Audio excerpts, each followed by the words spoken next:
Well, Mr. Jibrin Okutapa is still with us. He's a senior advocate of Nigeria, and we're talking about the issues around the non-confirmation, not presentation of the acting chief judge's name to the Senate. Non-submission. Non-submission of his name. Well, yes.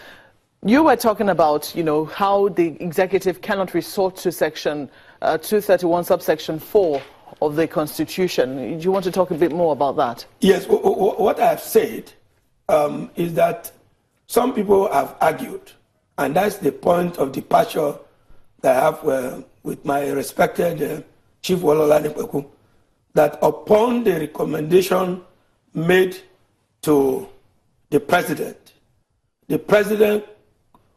couldn't have resorted to Section 231, subsection 4, that talks about acting appointment. And I said, no, that's not correct.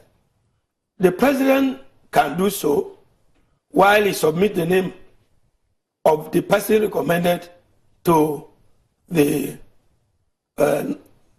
Senate.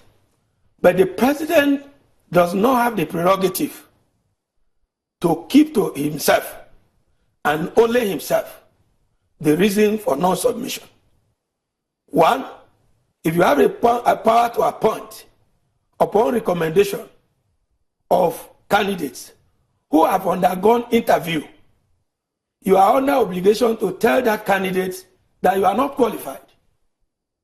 And this is the reason why I'm not appointing you. At least his lordship is entitled to know. At least Nigerians are entitled to know. I asked this question during the break, whether or not the NJC only submits one name. In this case, yes. From information But they can submit more than one. They can submit more than one. But in this case, they submitted one name, which effectively limited the president's choice to that one name. And I asked you earlier if he was duty-bound to go by the recommendations of the NJC.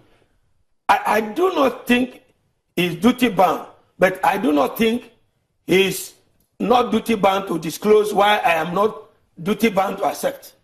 Let us go to Lagos now and take some questions quickly.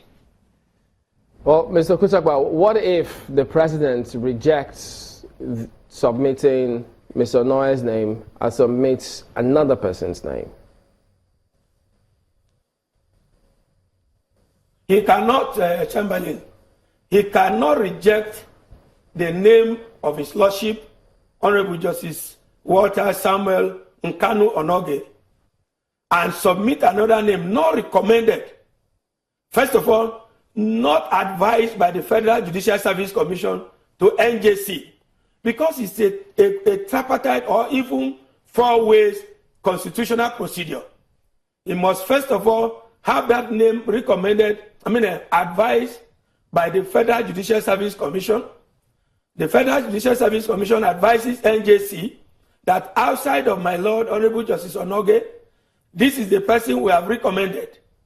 NJC will then meet to consider that person and then recommend that person to Mr. President. Then Mr. President will then have to appoint that person subject to confirmation by the Senate.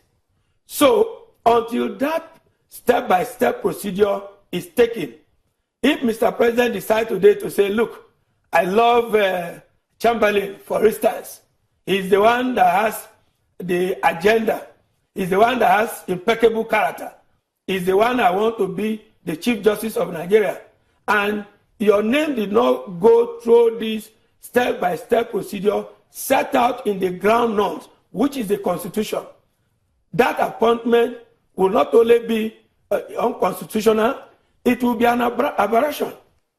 Therefore, I do not think that the president will do so, and he will not do so because he has no constitutional power to do so. Can he then tell the NJC, please recommend 2 more names from which I can then transmit one to the Senate?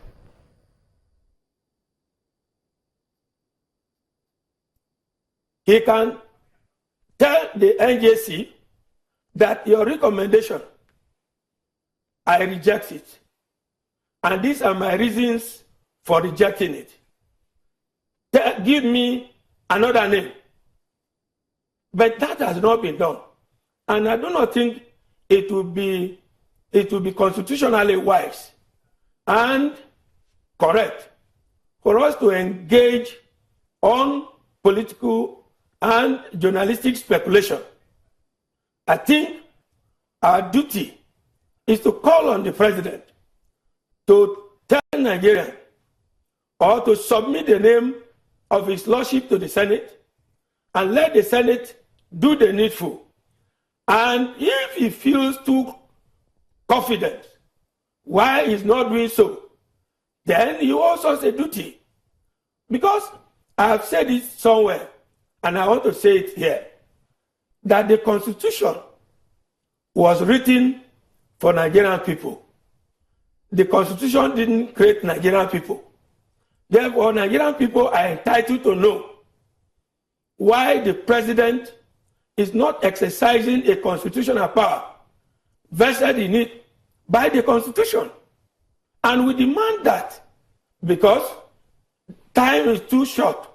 And this is the first time in the history of Nigeria that we are having acting Chief Justice of Nigeria. It's not good for the stability of the judiciary. And mark you, this acting Chief Justice of Nigeria has been on the Supreme Court bench. This is a man called to bar since 1978. He has been there. So what is the reason that they now have not to submit his name to the Senate? Come in here. If we're waiting for reasons, perhaps we have about 11 more days before this expires. What if after February 10 nothing happens from the presidency?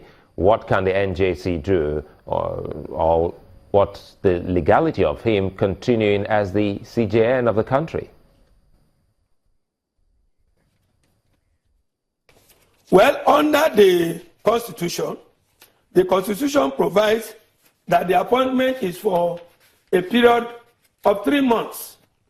But the NJC can still, under subsection 5 of the 1999 Constitution as amended, recommend that his lordship should still continue in the acting capacity. And the president is duty bound to so appoint him. But after the next 6 months, and the president maintain the lackadaisical attitude of not submitting, then the Constitution says the next most Chief Justice of Nigeria becomes the acting Chief Justice of Nigeria.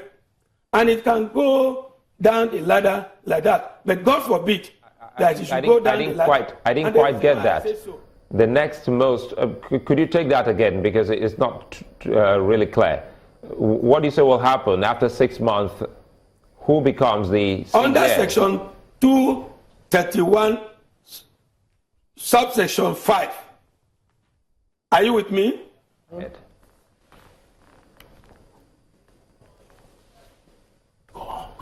Now, under section 231, subsection 5, it said, except on the recommendation of the National Judicial Council, an appointment pursuant to the provisions of subsection 4 of this section shall cease to have effect after the expiration of 3 months from the date of such appointment, and the president shall not reappoint a person whose appointment has lapsed.